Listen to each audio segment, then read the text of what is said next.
भोजन प्रसाद के तो ब्राह्मण इकट्ठे हो ही नहीं सकते। कभी भी भूखे ब्राह्मण को बुलाना मतलब एक प्रकार के शेर को बुलाने के बराबर।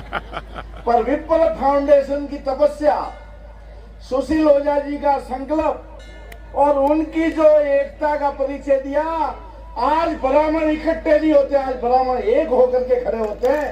ये उनकी तपस्या का फल है। आज हम इकट्ठे नहीं होते, आज हमें दूध जलेबी की आवश्यकता नहीं, आज हम कढ़ाई और भोजन के हिसाब से इकट्ठे नहीं होते। यदि मालूम पड़ जाए कि डूंगरपुर में किसी विप्र के साथ घटना हुई है, तुरंत अपने घर से छोड़कर, अपना परिवार छोड़कर, हाथ में फस्सा लेकर के सामने डट के मुकाबला करने वाली समाज हुई है। इसका परिणाम और इसका उत्तर जो है वो विप्र फाउंडेशन की कृपा। ये बड़ी तपस्या है। एक परिवार को एक करने के लिए बहुत तपस्या करनी पड़ती है, त्याग करना पड़ता है, तब जाकर के उस मुखिया की सम्मान और इज्जत बढ़ती है। संपूर्ण देश और विश्व में ब्राह्मणों को एक करने का कार्य सुशील ओझा जी ने किया है। वो साधुवाद के पात्र है। आज हम एक होकर के कोई कार्य करते हैं। आज पूरे देश में सभी समाज के संगठन है, सभी समाज के प्रमुख है, और जब भी कोई समाज खड़ा होता है तो उदाहरण देता है कि विप्र फाउंडेशन की तरह खड़े होइए। क्यों?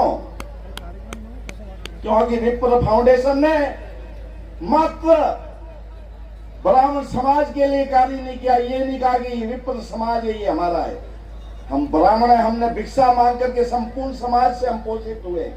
हमारे बड़े बुजुर्गों ने नौकरी तो अब की है, 100, 200, 500, हजारों साल से अन्य समाज के लोगों ने हमारा पोषण किया है, हमारी भिक्षावृत्ति हमको दी। हमारे बाप दादे यजमान के रूप में लोगों से दक्षिणा लाते थे।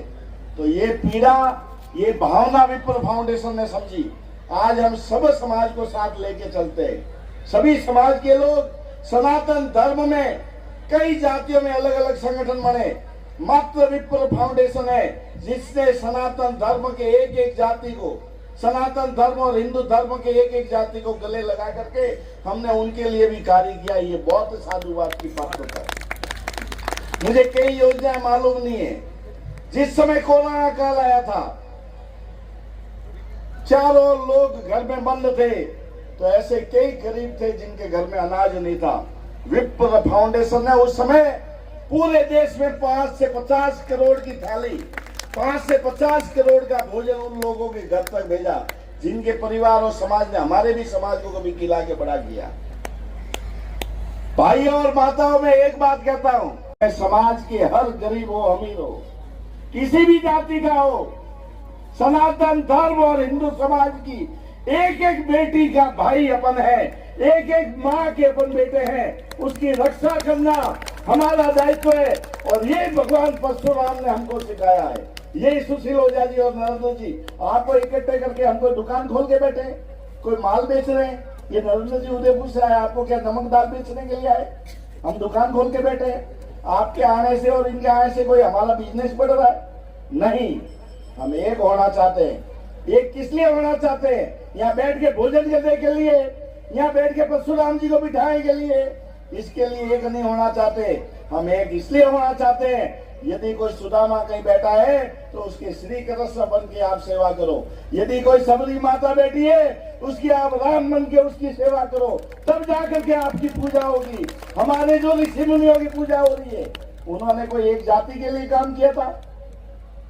परशुराम भगवान एक जाति के लिए है? खाली ब्राह्मण समाज के लिए है? महाराणा प्रताप क्या एक जाति के लिए है? भगवान राम क्या किसी एक जाति के लिए है?